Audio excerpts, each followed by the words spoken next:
رئيس الوزراء حكومة فدرالك ee Soomaaliya mudane Xasan Cali Khayre ayaa magaalada Dhuusamareeb kula kulmay safiirada dawladda saaxiibada la ah Soomaaliya ee saldhigoodii ay magaalada Muqdisho iyo wakiilada hay'adaha caalamiga ah oo maanta soo gaaray caasimadda Galmudug ee Dhuusamareeb. kulanka ayaa intiisa badan looga hadlayay dadaalada uu ra'iisul wasaaraha hormuudka u yahay ee lagu doonayo Galmudug loo dhan yahay oo ka qayb qaadata horumarinta dalka iyo ka guulgaaridda himilooyinka ummadda Soomaaliyeed.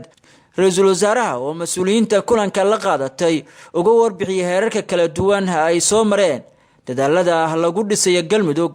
ayaa ka codsaday inay laba jibaaraan taageeradooda iyo garab istaagga Soomaaliya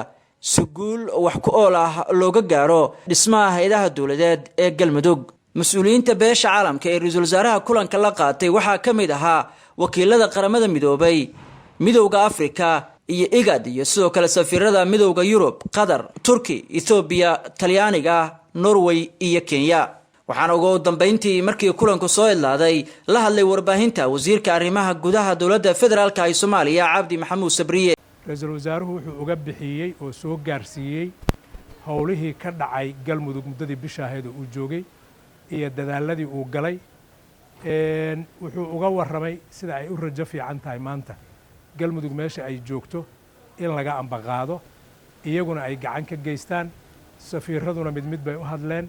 waana ka mahad celiyeen soo dhaweynta iyo invitationka waxayna ballan qaadeen inay dadaal walba oo suuragal dhankooda ku biirin doonaan dadaalka xukuumadda iyo dawladda Galmudug ay ka wadaan in la soo celiyo maamul hufan oo u shaqeeya Galmudug